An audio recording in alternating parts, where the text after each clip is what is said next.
सद्गुरुनाथ रामचंद्र महाराज की जय। श्री सद्गुरुनाथ विष्णु महाराज की जय।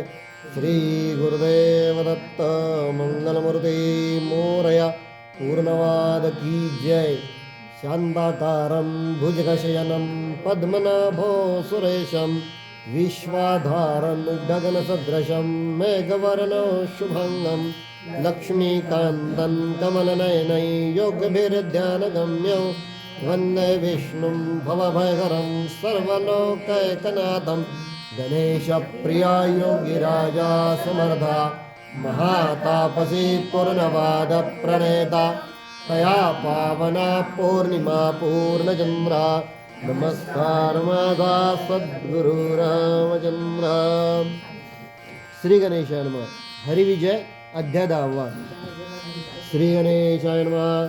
जय जय सिंहाद्रिवासा त्रिगुणातीता परमपुरुषा आत्रेयनंदना परमहंसा लीलावेशा दिगंबरा जय जय सर्गस्थित्यंधकारणा दत्तात्रय मुनि मानसरंजना अम्बलदलराजीवनयना जगद्भूषणा जगद्गुरो कैवल्य ज्ञानदायका अवधूता अवयरहिता मायातीता भक्तजन बहलगा व्यक्ता अरिपरमिता निरंजना सकळ योगियात शिरोमणी सच्चिदानंद मोक्षदानी तो दिगंबर कर कटी ठेवणी पंढरीये उभा असे जे वेदांचे निजसार जे सकळ शास्त्रांचा जिव्हार तो हा भीमा तिरी दिगंबर अति उदार सर्वात्मा।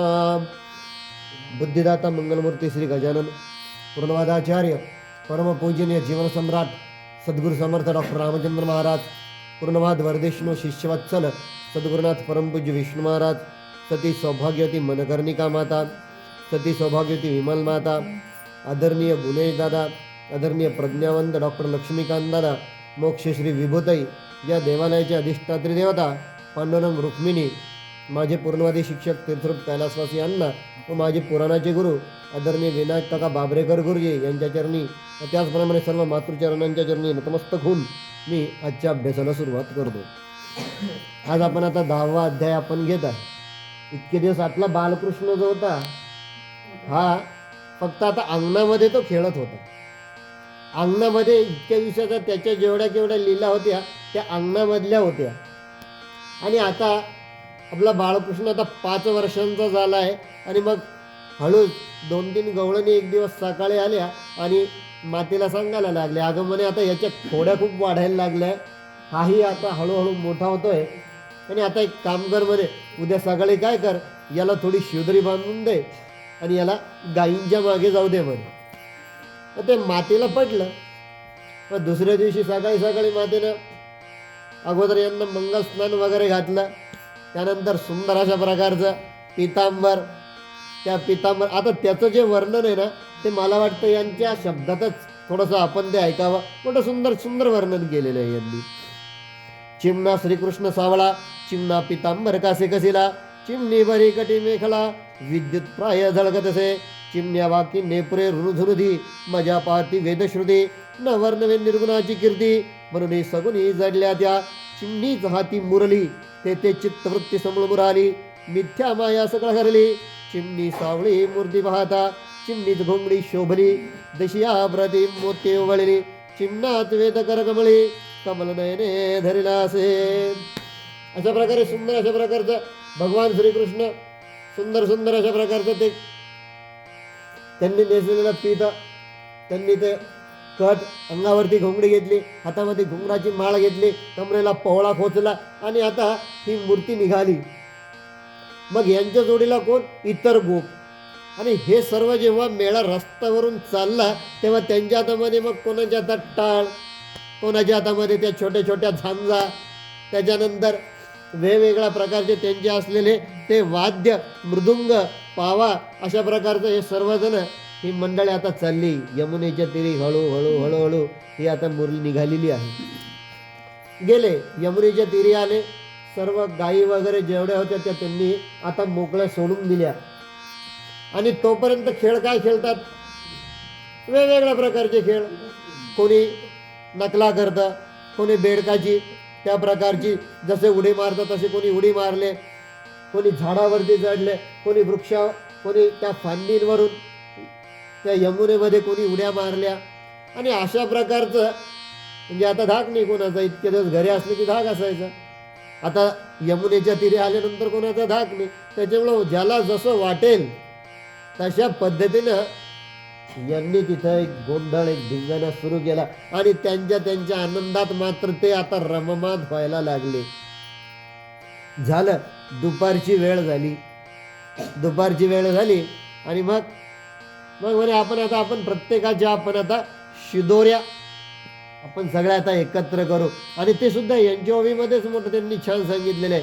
आपल्या शिदोऱ्या संपूर्ण हाडी पुढे ठेविती आणून एकी मांडे जाणले जाणं अंतर्बाह्य गोडजे, एकी आणली गुळवरी, एकाचा दही भात भाकरी, एकाची ते शिळ शिदोरी सोडून या बैसले. कोंड्याची भाकरी एक सोडित, एकाचा ताक भात झिरपत, एकाची शिदोरी वेटली समस्त चवीन लागे जेवता. अशा प्रकारे ज्यांनी जी जी शिदोरी आणली भगवानाने ती सगळी एकत्र केली. मस्तपैकी सुंदर असा त्याचा त्यांनी तो काला तयार केला.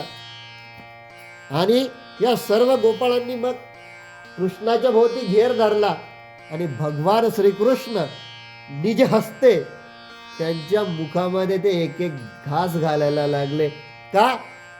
कारण मागच्या जन्मामध्ये हे खूप श्रमले होते. हो, हे वानरं होती, हे सर्व श्रमले होते रामाच्या याच्यामध्ये कालावधीमध्ये. त्यामुळे भगवान श्रीकृष्णावरती हे आद्य कर्तव्य येऊन बसला होता. आणि म्हणून प्रत्येकाला थोडा थोडा घास ते प्रत्येकाच्या मुखात घालत आणि हा अलौकिक सोहळा देवसुद्धा मात्र दाटीवाटीने वरतून बघायला लागले. मग आता हा गोपाळ काला कसा आहे याची अवीट गोडी यापासून ते थोडे वंचित राहिले. आणि म्हणून की काय बऱ्याच जणांनी असा निर्णय घेतला की आपण आता काय करू, माशाचं रूप घेऊ आणि त्या यमुना मातेच्या पाण्यात जाऊ आपण. आणि जसे हे सवंगडे येतील हात धुवायला हे आले की यांच्या हाताचा जो काही प्रसाद असेल तो आपण ग्रहण करू. कारण तो साक्षात पूर्णावतारी पुरुषोत्तमाने तयार केलेला आहे. आपण सुद्धा हे घेऊ. आणि मग यांनी अशी दाटीवाटी करून हे सुद्धा त्या पाण्यामध्ये उतरले, त्या जलात हे सुद्धा उतरले. पण जशी ही गोष्ट श्रीकृष्णाच्या लक्षात आली तसं त्यांनी काय सांगितलं की तुम्ही आता थोडीशी इकडे या आणि तुमच्या जवळच्या ज्या घोंगड्या आहेत म्हणे त्याला हात पुसा, तिथं पाण्याशी जाऊ नका कारण तिथे एक विवशी बसलेली आहे म्हणे. आपल्याला माहिती विवशी सवय ठेवा, अर्थशास्त्र म्हणजे तो एक भूताचा तो एक प्रकार आहे. ती विवशी तिथं बसलेली म्हणे, तुम्ही काय तिकडे कोणी जाऊ नका. आता कालच एका मित्राचा आपण 150 आणा पाहिजे पेंद्याचा, पण पेंद्यामध्ये नाही म्हणे, मी तिथं जाणार म्हणे. आणि पेंद्या मुद्दाम हा स्वतः तिथं गेला. पेंद्या गेल्या. मग पेंद्याला आणण्यासाठी मग भगवान श्रीकृष्ण तिकडे माया तयार करून टाकली. मग त्याच्या मागे मग अजून 2 जण गेले.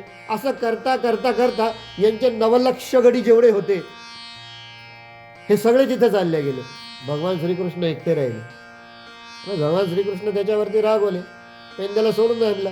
पण तरी पेंद्या ऐका ना, पेंद्या तिकडे राहिला. आणि मग भगवान श्रीकृष्ण थोडेसे त्यांच्यावरती, आता त्यांचा राग या शब्दामध्ये मोठं सुंदर वर्णन केलंय. तुम्ही बोलाल जे वचन त्या जसा रिकामी वर्तेन, सांगाल त्याची मी करीन.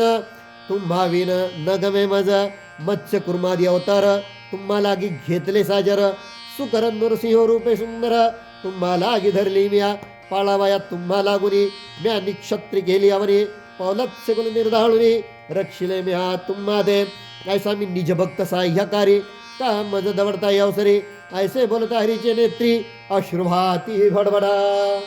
त्याच्या डोळ्यातून धारा व्हायला लागले. म्हणे अरे तुम्हाला सोडून मी राहू शकत नाही रे म्हणे, आणि तुम्ही असं माझ्यापासून थोडंसं जास्त दूर जात नका जाऊ म्हणे. असं म्हणून भगवान श्रीकृष्णांनी पुन्हा एकदा या सर्वांची त्यांनी मनधरणी केली की तुम्ही मला सोडून काही जाऊ नका. आणि मग पुन्हा माध्यान्हाचा समय आला. आता जेवून थोडेसे सुस्त झाले.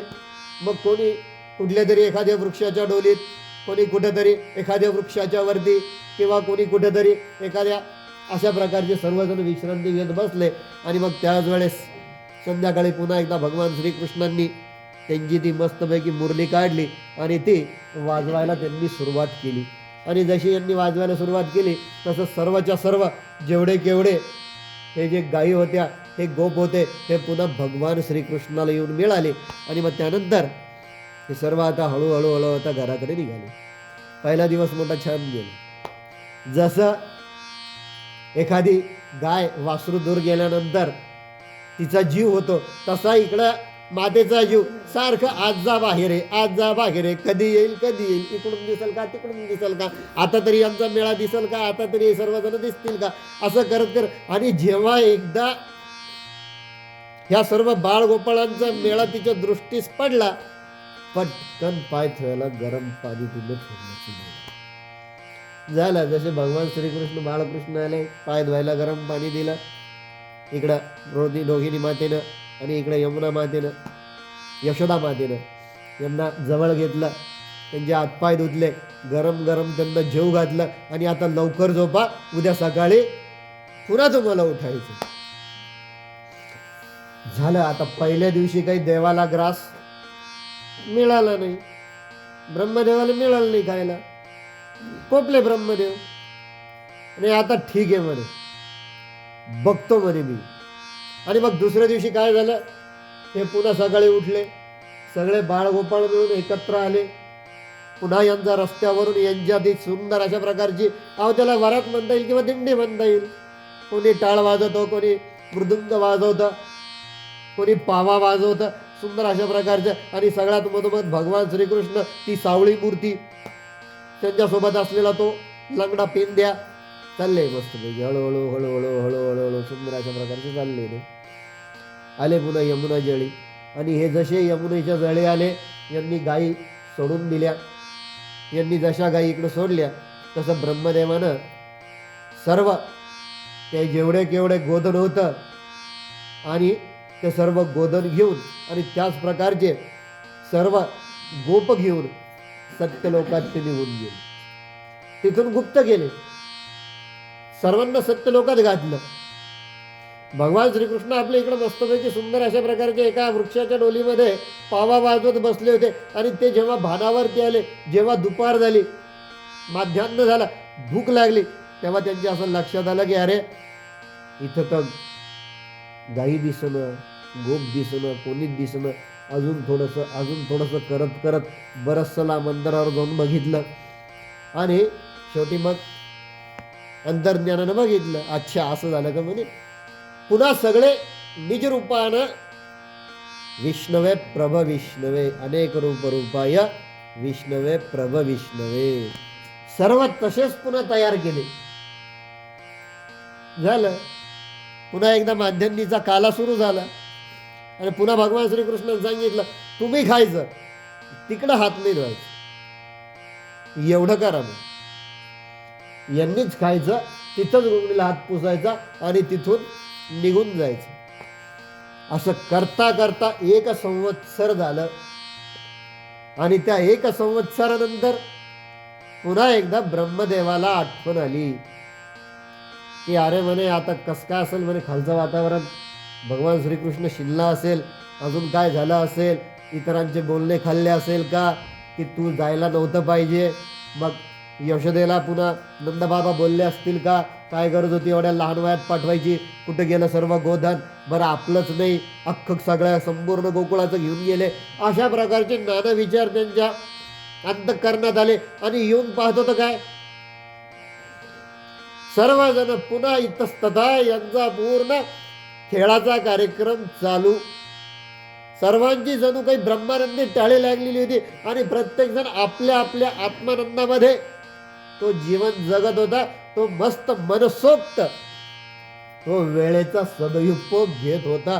कारण भगवान श्रीकृष्ण म्हणले होते की मागच्या जन्मात तुम्ही खूप श्रमले, त्याच्यामुळे आता काय हुंदडायचं, काय मस्ती करायची ती करा. आणि मग जेव्हा ब्रह्मदेवाच्या लक्षात आलं, ब्रह्मदेव स्वतः पळत पळत पळत पळत आले आणि गोपाळकृष्णाचे पाय धरले. उगीच नाही रे म्हणे, तुझा पुत्र आहे म्हणे, पितास म्हणे तू माझा. त्या देठापर्यंत मी प्रवास करण्याचा प्रयत्न केला, अनेक युगापर्यंत प्रवास करत होतो म्हणे मी, पण तरी मला त्याचं मुळं सापडलं नाही आणि आग्रही सापडलं नाही म्हणे. खरंच तू खरंच सर्वशक्तिमान, तू पिता आहेस म्हणे. असं म्हणून ते पूर्णपणे तिथं त्यांच्या चरणी लीन झाले. ब्रह्मदेवाच्या चरणी लीन झाले आणि अशा प्रकारे तिथे ब्रह्मदेवाचं गर्वहरण झालं. त्यानंतर पुन्हा एकदा मग यांनी यांचं रूप जे होतं हे रूप यांनी यांचं आवरून घेतलं आणि मग ब्रह्मदेवानं जेवढे केवढे हे सर्व गोप आणि हे सर्व गोधन जेवढं नेलं होतं तेवढं पुन्हा तिथं जागेवरती आणून ठेवलं. पण ही गोष्ट कोणाच्याच लक्षात आली नाही. 1 संवत्सरापर्यंत हे सर्व चालू होतं. फक्त लक्षात आली ती बलरामाच्या. बलरामाने हळूच विचारलं, अरे दादा 1 संवत्सरापासून काही विशेष होतं का रे म्हणे. अरे हो म्हणे. मग भगवान श्रीकृष्णाने एक मंद हास्य केलं. आता तुझ्या लक्षात आलं ना म्हणे. अरे म्हणे कोणी केलं म्हणे हे. काही नाही म्हणे, ब्रह्मदेवाला वाटलं होतं म्हणे परीक्षा बघावी म्हणून ब्रह्मदेवानं हा सर्वात नसता उद्योग केला. आणि असं म्हणून दोघं जण सुंदर प्रकारे हास्य करून मग हातपाय तोंड धुत पुन्हा एकदा ताटावरती बसले. काकू झाग कडेवर उचलून बांधिला उघड मधुसूदन, बांधिला उघड मधुसूदन. झाग कडेवर उचलून बांधिला उघड मधुसूदन, बांधिला उघड मधुसूदन. माता यशोदा करीते मंथन, माता यशोदा करीते मंथन. दूध उतासी गेले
कडेवरी झाग कडेवरी उचलूला बांधिला उखळी मधुसूदन बांधिला उखळी मधुसूदन बांधिला उखळी मधुसूदन गोपाल कृष्ण भगवान की जय. आणि ज्यावेळेस त्या ब्रह्मदेवाला ते जेव्हा नतमस्तक झाले आणि त्यांनी आनंद आणि असंख्य अशा वाणींनी त्यांची स्तुती केली. अत्यंत सुंदर आहे. मी ते फक्त 5 ओवी त्याच्या घेतो. नमो महामाया अधिकारणा अज अजिता विश्वभूषणा पुराण पुरुषा जगन्मोहना गुणागुणातीत तू जय नागेंद्र देह शयना कमालपात्राक्ष विश्वपालना परात्परशुद्ध निरंजना भवमोचना भवदृदया जय जय कृष्णा करुणार्णवा हे केशवा देवादिदेवा हे नारायणा पारवैभवा हे माधवा गोविंदा हे विष्णु मधु प्राणहरणा हे त्रिविक्रमा बलिबंधना हे श्रीधर पद्मशयना पद्मनाभा परेशा हे दामोदरा संघर्षणा हे वासुदेवा विश्वरक्षणा हे प्रद्युम्न जनकामन मोहना हे अनिरुद्धा अधोक्षजा हे पुरुषोत्तमा नरहरे हे अच्युत जनार्दन मुरारे हे उपंद्र मधुकैट भारे हे पुतनारे श्रीकृष्णा हे कृष्णा सजल जलदवर्णा हे कृष्णा अमल नव पंगजलोचना हे कृष्ण इंद्रमान रंजना हे भक्त रक्षका यादवेंद्रा हे कृष्ण ब्रह्मानंद मूर्ती हे कृष्ण अनंत कल्याण अनंत कीर्ती हे कृष्ण जगद्भूषण जगतपती अतर्क्य गती वेदशास्त्र. आणि अशा प्रकारचे त्या ब्रह्मदेवानी भगवान श्रीकृष्णाचं तेथे कौतुक केलं आणि ते बघून हे दोघं जण हसतात आहे. आणि मग थोर दाविले कौतुका विरिंची पोटीचे बालक त्यासी कृपेने वैकुंठ पालक रमानायक बोलिला दिले अद्भुत दर्शन हरिला सकळ अभिमान गोकुळीचे सर्वजन ब्रह्मानंदे डोलदी आरत्या घेऊन गोपिका समोर येतात त्रिभुवन नायका निज मंदिराला भक्त सखा यशोदा माता लिंगी केले जेव्हा वत्सकर तेव्हा 5 वर्षाचा श्रीकृष्ण पुढील अध्यायी काली अमरतर सावधान परिसावे. श्री सद्गुरुनाथ रामचंद्र महाराज की जय.